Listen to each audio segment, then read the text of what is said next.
A virada do século XX para o século XXI foi um evento que só quem estava lá que pode falar. E hoje a gente vai pirar um pouquinho na relação entre momento histórico, sociologia, psicologia e clube da luta.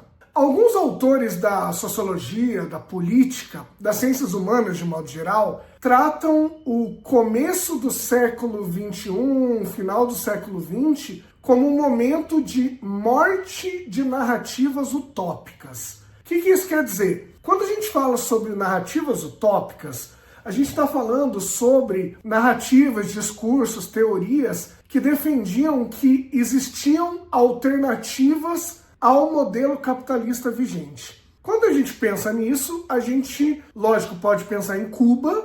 Atualmente a gente pensa na China, né? Mas quando a gente está falando da virada do século, a gente também está pensando principalmente na queda da União Soviética, que fez com que essa morte das narrativas ficasse mais clara. Então o que isso quer dizer? Quer dizer que assim que o Muro de Berlim caiu junto com ele a possibilidade de uma alternativa viável, grande, poderosa ao modelo capitalista. Então assim, hoje em dia a gente tem Cuba, né? Como eu falei, a China é uma coisa meio híbrida, meio estranha, mas a União Soviética era a referência, até por tamanho, influência, impacto e etc. Quando a União Soviética acabou, a gente passou a ter um sentimento de desilusão, como se o capitalismo ele fosse invencível, e eu vou dizer que esse sentimento de desilusão é o que fez com que, nessa virada dos anos 90 para os anos 2000,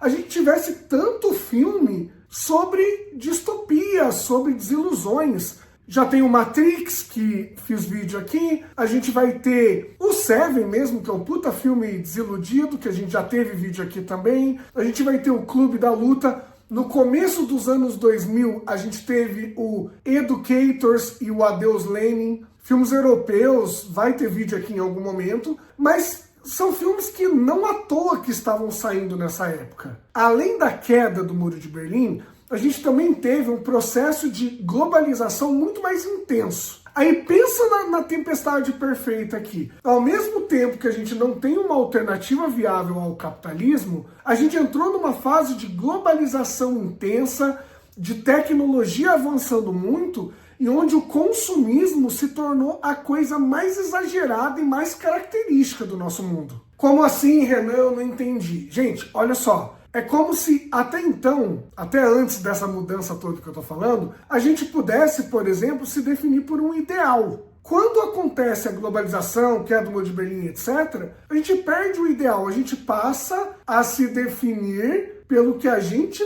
tem, pelo que a gente consome. Daí a frase conhecida do Brad Pitt no Clube da Luta, né? As coisas que você possui acabam possuindo você. E o Clube da Luta, gente, ele se encaixa exatamente nesse momento de morte de ideais, de falta de sentido, de uma coisa que vocês gostam, que eu sempre falo, uma coisa quase nihilista. O Brad Pitt, ele vai surgir como uma reação a essa ausência de sentido. Mas a gente vai chegar lá. Então, gente, pensa no ser humano do começo do século XXI.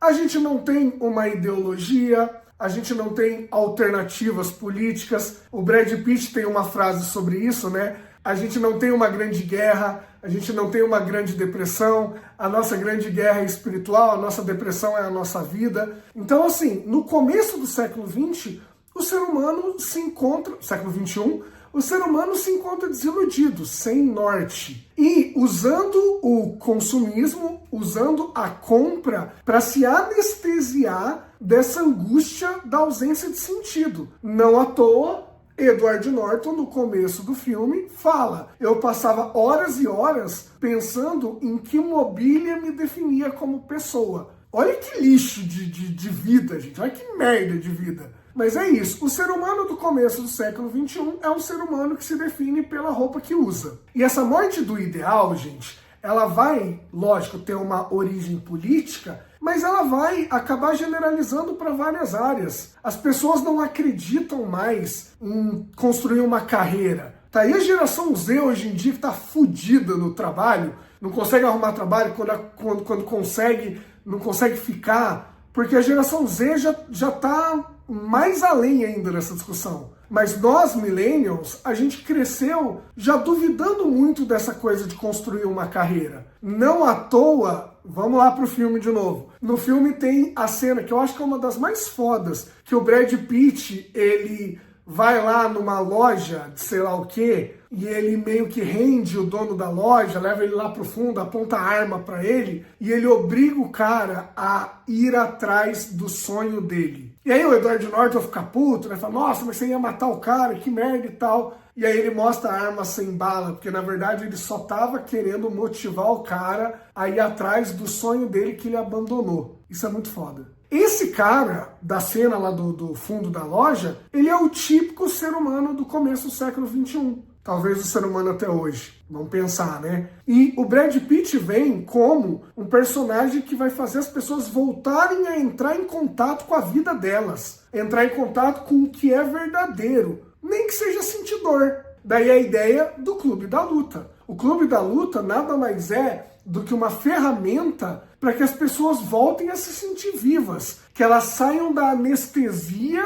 cotidiana que era a marca daquela época. Sabe uma cena que mostra muito isso? A cena da queimadura química, que o Brad Pitt pega a mão do Edward Norton e faz aquela queimadura química, e quando o Edward Norton começa a querer meditar, ele fecha o olho, ele começa a imaginar coisas, o Brad Pitt fala pra ele, para de fazer isso, é a sua vida, é a sua mão queimando, para de se transferir para outro lugar, sente a sua vida, mesmo que a vida não seja boa, mas sente o que é estar vivo. Isso é uma coisa, gente, que eu vivo falando em rede social, em atendimento de psicoterapia. Ninguém diz que a vida ia ser boa, não. A vida não tá devendo nada para ninguém. A gente tem a ilusão de que, eu nasci para ser feliz. Você não nasceu para ser feliz, não, gente. Ser feliz é uma coisa que você vai atrás. Você tenta construir, mas a vida não te deve nada. E o Brad Pitt fala, né? Para de lidar com a vida como aquela gente moribunda. E é meio que essa pegada, gente. Quando a gente tá em sofrimento, a gente quer ir para outro lugar, a gente quer se desconectar disso. Quando, na verdade, muitas vezes o sofrimento é a coisa mais humana e mais real que a gente tem na vida. Bom, e vamos citar o Nietzsche aqui, que já tá virando regra nesse canal, né? É a ideia do Nietzsche de amor fati, amor ao destino, amor à vida, que a ACT, a terapia de aceitação e compromisso, que eu também já citei aqui, fala, gente, vamos abraçar a vida, inclusive no que ela tem de difícil, de dolorido, porque é isso que vai fazer a gente se sentir vivo muitas vezes. O personagem do Brad Pitt, ele sempre me faz pensar muito, assim. Porque, pra quem não sabe, né?